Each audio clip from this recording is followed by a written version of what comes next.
ఇది కదా నిజమైన విజయం. మన సంకల్పం బలమైనదైతే మనం చేసే పనిలో నీతి, నిజాయితీ, నిబద్ధత, క్రమశిక్షణ అనేది ఉంటే అప్పుడు నీకు ఆ భగవంతుడే తోడుంటాడు. 10 మందిని తోడుగా నిలబెడతాడు. శతాబ్దాల నాటి అపూర్వమైన శిల్పకళ కలిగినటువంటి బావి సంవత్సరాల తరబడి దారుణమైన పరిస్థితులను ఎదుర్కొంటూ ఇంతకాలం జీవోత్సవంలో పడి ఉంది. ఇప్పుడు తిరిగి ప్రాణం పోసుకుంటుంది. దీనికి కారణం నేను చేసిన ప్రయత్నమే కాదు, ఈ బావి దుస్థితిని చూసి చెలించిపోయిన మీ అందరిది. ఇంత తక్కువ సమయంలో ఇలాంటి గొప్ప కార్యక్రమం విజయవంతమైందంటే ఇది యాదృచ్ఛికం కాదు, ఆ భగవంతుని నిర్ణయం. కనుమరుగవుతున్న చరిత్ర, కాలగర్భంలో కలిసిపోతున్న ప్రాచీన కట్టడాలు, పురాతన ఆలయాలు, మన పూర్వీకులు మనకు అందించినటువంటి వెలకట్టలేని గొప్ప సంపద. ఇది కేవలం ఆరంభం మాత్రమే. ఇక్కడ ప్రతి వ్యక్తిలో సంకల్ప బలం నిండి ఉంది. ఇక్కడ శ్రమిస్తున్న ప్రతి చేయి చరిత్రను తిరగరాస్తుంది. ఈ బావి శుభ్రం కావడం ఒక అంకం మాత్రమే కాదు, ఇకపై ప్రాచీన సంపదకు ఇదే మా చరమ గీతం కావాలి. మన పూర్వీకులు పడిన శ్రమను మర్చిపోవడానికి మనం పుట్టలేదు. చరిత్రను మర్చిపోవడం అంటే జన్మనిచ్చిన కన్న తల్లిని నడి రోడ్డులో వదిలేయడం. గుర్తు పెట్టుకో అన్నా, ఇవి కంటికి కనిపిస్తున్న బొమ్మలు కాదు,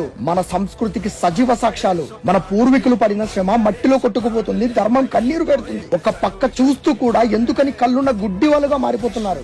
గతాన్ని గురించి గొప్పగా చెప్పుకోవడం కాదు, దాన్ని గౌరవించి భవిష్యత్తుకు అందించండి చాలు. చివరగా నేను చెప్పేది ఒక్కటే, యువతి యువకులారా, ఇక్కడైనా మేల్కోండి. ఒక కొత్త అధ్యయనానికి నాంది పలకండి. మన చరిత్ర మట్టిలో కూరుకుపోయింది, వాటిని వెలికి తీసే శక్తి కేవలం మీ చేతుల్లోనే ఉంది. గర్వం ఉండాల్సింది గొంతులోంచి వచ్చే మాటల్లో కాదు, మన తాతలు ముత్తాతలు మనకు అందించిన చరిత్రలో